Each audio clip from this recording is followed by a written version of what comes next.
Tubahaye ikaze kuri Hadi 250 TV nk'uko mubimenyereye. Iyi ni TV yanyu ibagezaho ibintu byinshi bitandukanye. Twongeye tugarutse muri gahunda y'imikino.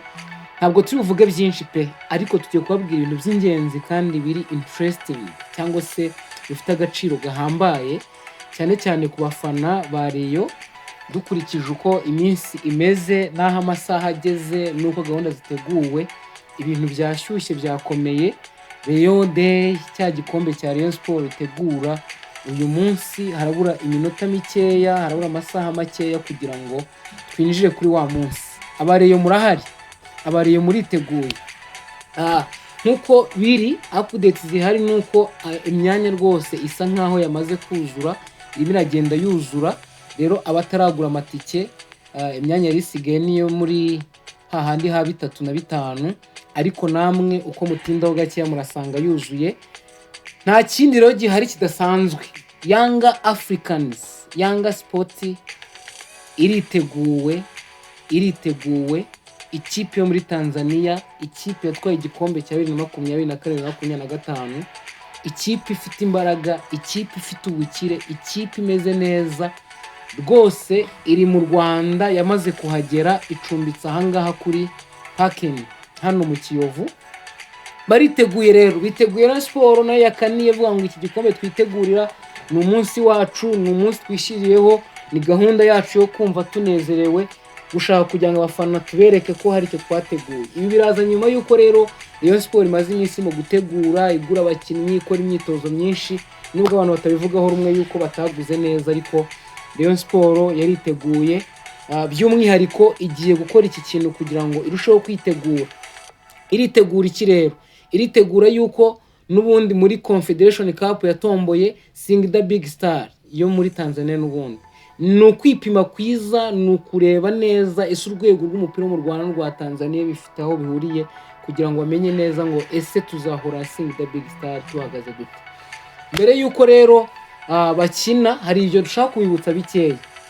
Hari imikino yagiye ihuza Yanga Africans na Rayon Sport, mu by'ukuri ntabwo ari myinshi cyane, ariko yagiye ihuza Yanga na Rayon Sport bigaragara ko bagiye bakunda kunganya kenshi. Kuko nko muri 1998 bahuriye muri Champions League, ubwo banyanganyaga umukino wa mbere 2-2, n'uwa kabiri banganya kuri 1-1, aggregate ba 3-3. Icyo gihe Rayon Sport irakomeza bitewe n'igitego cyo hanze, ariko urumva ko byose byari ukunganya. Muri 2018 bahuriye muri Confederation Cup ku itariki 16 z'ukwa gatanu 2018, Yanga Africans na Rayon Sport byanganyije ubusa ku busa. Kuri 29 mu kwa 8, Rayon Sport itsinda kimwe, Yanga Africans irakomeza. Ubwo rero urumva ko harimo utundi tuntu tugenda dutandukanya amakipe yombi. So ni ibintu byinshi bitandukanye. Yanga na Rayon Sport ni ikipe zifitanye ubumwe, zifitanye ubushuti cyane. Kenshi ko kuri iyi mikino ubona ko Yanga ikunda gutumirwa. Rero ejo dufite match nziza, match iryoshye, match yo kwibaza ngo ese Rayon Sport ntabwo iri busebera iwabo, ese Yanga Sport Club ntabwo iri buze gutaha imerewe nabi. Byose nibyo kwitega ku munsi w'ejo. So mugende mugura amatike, mugende murebe. Iyi match izaba ari match nziza, mwoza amaso. Tugomba koza amaso kubera ko iyi bari match nziza iryoshye cyane. Tudatinze kuri ibyo ngibyo rero, ndashaka kuvuga ku kantu kandi kamwe ariko k'Iburayi. Mwamenya amakuru yuko Chelsea nyuma ya bya bihe byo kubura abakinnyi, yaba Diogo Jota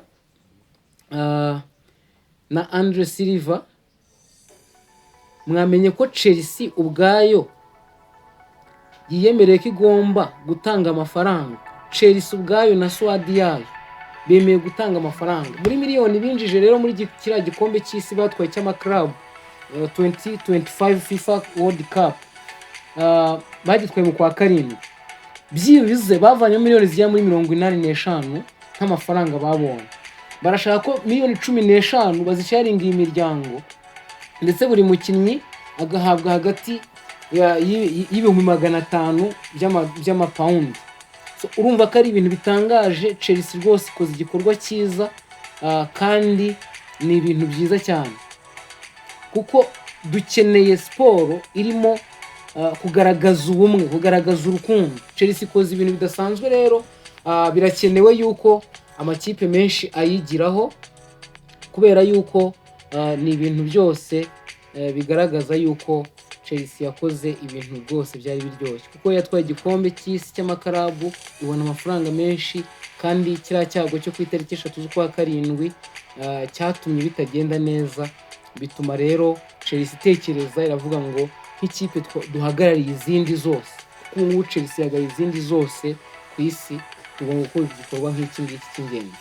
So ntatinze rero reka mbe mbahaye update imeze gutyo, ejo duhuriye kuri Rayon Day. Iyi ni Hali 250 TV, gusa ntaragenda ndashaka kugira ngo mbabwire yuko uyu munsi dufite kubabwira cyangwa se kubaha indi nkuru ijyanye na Lamine Yamal ni umukinnyi udasanzwe, umukinnyi w'igihangange, nkuko mumenyereye ko ajya dutegurira izo nkuru kandi ziteguye neza, yayiduteguriye nziza ku buryo uza kumva ugasobanukirwa na Lamine Yamal.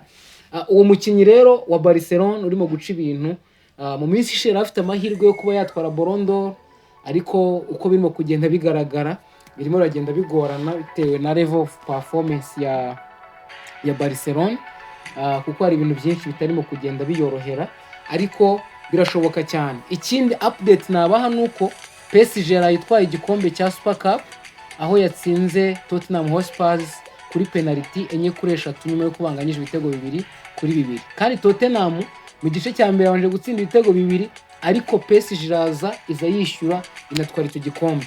So mube hafi yacu rero mukurikirane n'iyo nkuru ya Lamine Yamal, twumve uyu mustari uri kuzamuka ukiri mutoya ibyo agiye kudukorera.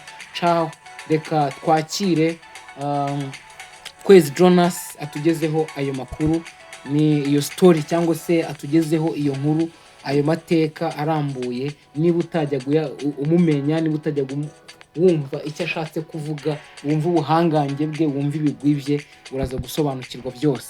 So Imana bahereze komeza kumererwa neza no gukurikirana iyi nkuru, mutere comment ku byo mwumva, mwaba mwumva tutababwiye byose tubibagezeho. Murakoze cyane. Iyo uzakomera, iyo uzakora ibigwi, iyo uzaba udasanzwe, iyo uzakora ibirenze, iyi si izakumenya. Iyo uzabera isi umugisha, bitangira hakiri kare. Iki gitondo cy'umugisha, reka tumanuke tuvuga inkuru y'umwana ukiri mutoya, nta wundi bamwita Lamine Yamal. Uyu munsi uyibazaniye ni Kwezi Jonas. Ndagarutse mbazaniye amavu n'amavuko by'uyu mwana Lamine Yamal. Isi yose yakomeye amashi, isi yose iri kwibaza ati uyu mwana aturutse. Abantu benshi bari kwibaza ngo ese uyu yabagiye kuba umusimbura musha wa Lionel Messi? Ni nyuma ya ikipe ya Barcelona yatakaje Andreas Messi, kazamura umwana bita Ansu Fati bikarangira bidakunze, hazamutse undi mwana w'umunya Espanye bamwita Lamine Yamal. Ari gukora ibidasanzwe ku myaka 17 gusa, ari gutekerezwa gushirwa muri batatu bahatanira Ballon d'Or. Lamine Yamal ni muntu ki? Yaturutse hehe? Kuki akina uyu mupira? Ese ubundi amomoko ye nayahe? Ese ubundi ni muntu ki? Aturuka hehe?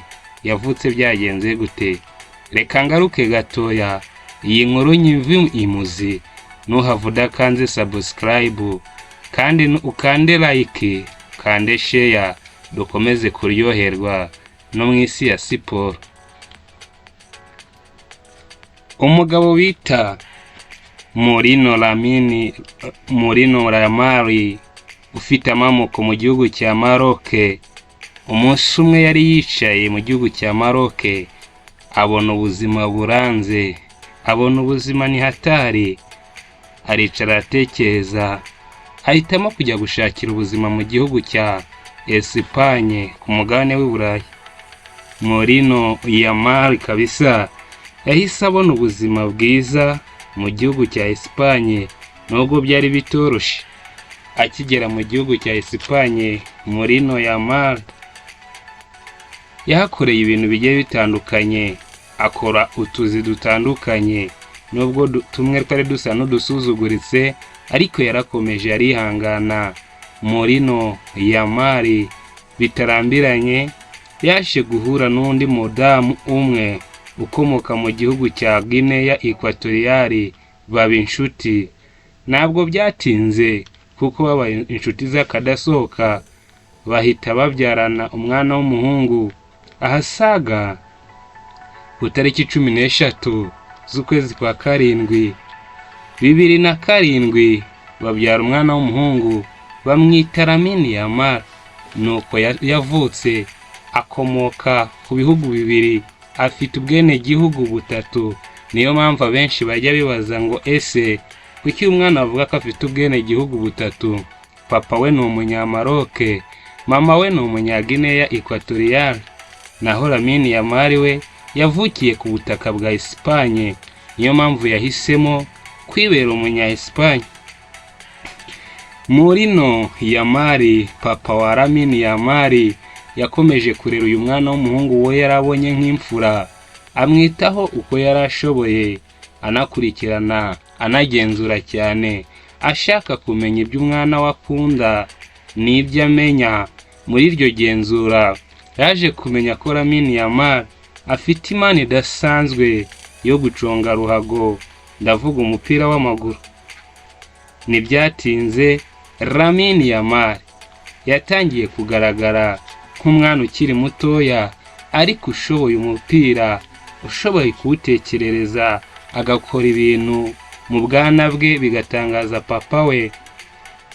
Byatumye papa we atangira kumushakira irerero ryigisha umupira w'amaguru. Aho yageraga hose bamucaga amafaranga y'ikirenga papa wa Lamine Yamal atabasha kwishura. Papa wa Lamine Yamal yarakomeje aragerageza ashakisha ngo arebe wenda ko yabona irerero rya make, rero uyu mwana we Lamine Yamal umupira w'amaguru, kuko yaramaze kubona kadasanzwe. Academy bita CF La Toreto yo mu gace ka Rocafona muri Marato hafi ya Barcelona, niko kemeye uyu mwana ukiri muto Lamine Yamal, kamufata nka tara, kemera kumwandika muri ako academy, atangira kwitoreza aho ngaho Lamine Yamal. Ntibyatinze kuko Lamine Yamal yagaragazaga imana idasanzwe.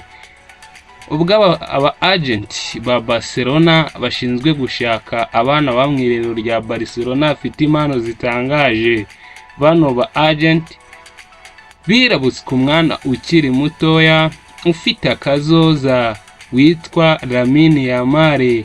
Bamubonye baramukunda, bashima uburyo yararika abagabo, bashima uburyo afunga umupira, bashima amacenga ye. Begera papa we baramukurikirana, basaba papa we ko uyu mwana yakwerekeza mu academy ka Barcelona kazwi ku izina rya La Masia. Ku myaka 7 y'amavuko gusa, Lamine Yamal 2014 yaje kwerekeza mu academy ka FC Barcelona. Kuva uwo munsi amateka yaje kuba yatangira, impinduka ku muryango we, impinduka kuri Lamine Yamal byatangiye uwo munsi ubwo yerekezaga mu academy ka La Masia. Lamine Yamal ageze mu academy ka La Masia yakoze ibidasanzwe, yabaye umufavore, yabaye Messi musha, yabaye umunyadutendo, yakoze ibidasanzwe, cenga yihuta na baro, kontra-ataka zo mu bitabo, amacenga adasanzwe nk'aya ba Ronaldinho, ba Neymar Jr. Ese uyu mwana azagarukira he? Kuva ubwo Lamine Yamal yerekeje mu academy ka Barcelona, ubuzima bwarahindutse, ndetse no kuri famiye ye. Ikipe ya Barcelona yatangiye kwita kuri famiye ya Lamine Yamal ku buryo budasanzwe. 2014 nk'uko nabibabwiye, nibwo Lamine Yamal yari amaze gutangira imikino mu academy ka Barcelona. Kuva 2014 kugera 2022, iyo myaka yose Lamine Yamal yayimaze mu academy ka Barca, arimo akorera ibintu byose, akina mu byiciro bitandukanye, kandi anatwara ibikombe bitandukanye by'abakiri bato. Yahakinnye imikino myinshi, atsinda ibitego bitagira umubare, atanga amasisite atagira ingano. Nta wundi bamwita Lamine Yamal. Mukademi Lamine Yamal yahakoreye udutendo tudasanzwe, amacenga y'ibinyejana, cenga yo mu bitabo, bituma abayobozi ba Barcelona bose uhereye kuri perezida Laporta ukagera ku batoza bungirije batangiye kujya kureba imikino y'abakiri bato bitewe n'uyu mwana witwa Lamine Yamal. 2022 2023 Lamine Yamal yatangiye gukina mu ikipe ya nyuma muri La Masia bakunze kwita Juvenile A cyangwa A ya nyuma, ikipe ya nyuma, aho yitwaye neza cyane ndetse bituma ahasaga mu kwezi kwa 9 2022 umutoza watozaga Barcelona y'abakuru Xavi Hernandez amutumira mu myitozo y'ikipe ya mbere ya Barca. Ushobora gutekereza ngo yari mukuru habe namba. Ku myaka 15 gusa, iminsi 291, ibidasanzwe, ibitarigeze bibaho mu mupira w'amaguru. Nubwo wavuga Pele, nubwo wavuga Messi, nubwo wavuga Ronaldinho, nubwo wavuga Bakaka, nta muntu wigeze wandika aya mateka. Ku myaka 15 gusa n'iminsi 290, Lamine Yamal nibwo yakinnye umukino we wa mbere mu ikipe y'abakuru, mu ikipe ya Barca. Kabisa Lamine Yamal amateka kuva umunsi yari yatangiye. Uyu mwana ukiri muto ufite akazoza ugaragaza byinshi, ntiyanahatinze mu ikipe yo kuza asimbuye. Byamusabye imikino mike cyane ahita batitire mu ikipe ya Barca ku myaka 16 gusa y'amavuko. N'iminsi 57 ikipe y'igihugu ya Espagne yari imaze kubona ko yamaze kwibaruka umugabo ukomeye batigeze batunga mu mupira w'amaguru. Lamine Yamal, ikipe ya Espagne yahise imuhamagara mu ikipe y'igihugu y'abakuru ku myaka 16 n'iminsi 57 nibwo yakinnye match ye ya mbere mu ikipe ya Espagne, ndetse bari gukina na Euro, igikombe gikomeye cyo ku mugabane w'i Burayi gihuza amakipe y'igihugu. Ni mubi cyane, arahambaye, afite mentality ikomeye cyane, afite akazoza, barondoro nyinshi ziri kumubarirwaho. Lamine Yamal imikino 127 gusa ku myaka 18 niyo amaze gukina mu ikipe y'abakuru, amaze kuhatsindira ibitego bitari bike, ibitego 29 amaze gutsinda muri kariyeri ye ku myaka 18 afite. Amaze gutanga imipira 33 ivamo ibitego, amaze kugira uruhare byose hamwe mu bitego 45 mu mikino 27 amaze gukina. Hari abenshi bahita bibaza ngo ese ibingibi abandi ntibabikoze? Reka tumugereranye na Andreas Messi Kuchitini, abantu benshi bazi nk'umwami w'umupira w'amaguru. Lionel Messi ku myaka 18 gusa y'amavuko, dore uduhigo yari amaze kugeraho. Yari amaze gukinira ikipe ya Barca y'abakuru, yari amaze gukinamo imikino 9 gusa, anatsindamo igitego kimwe na assist yigeze ayitangamo.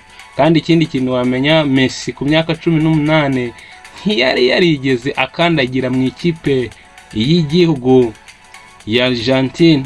Ariko uyu Lamine Yamal impamvu adasanzwe, impamvu ari hejuru ya Messi ku myaka 18 we mwamaze kubyumva, tego 29, assist 33, imikino 127.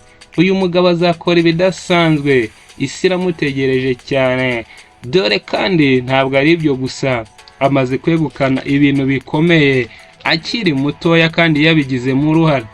Lamine Yamal ntukureho urushinge nibwo inkuru igitangira.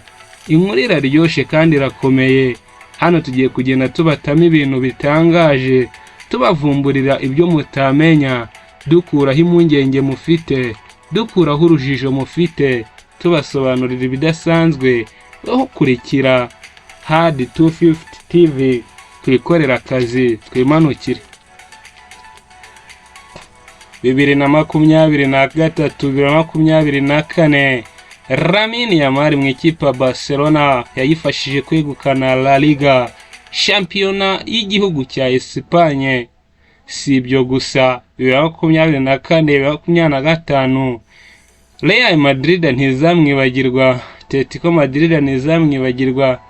Yaragarutse kandi ahita yegukana indi La Liga, bivuze ko mu myaka 2 Lamine Yamal akinnye begukanyemo La Liga 2.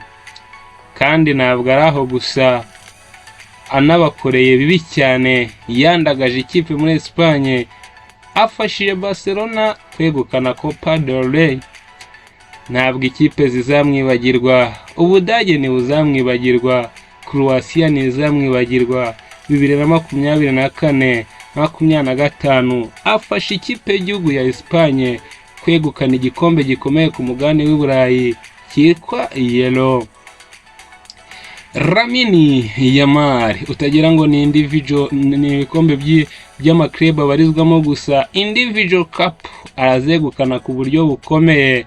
Nyuma y'uko Lamine Yamal afashe ikipe ya Espagne kwegukana igikombe cya Yellow, yegukanye nawe igikombe bita Copa Trophy, igikombe baheza umukinnyi uri munsi y'imyaka 21 ku isi, akaba ari nawe mukinnyi baritwaye neza, niwe wacyegukanye, atsinze abagabo nka ba Daguerre, Kobe Mainoo ndetse n'abandi bana.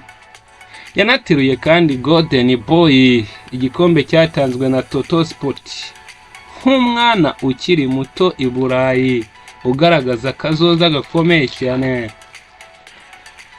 Kabuhariwe Lamine Yamal kabisa, ibihembo amaze kubikukumba.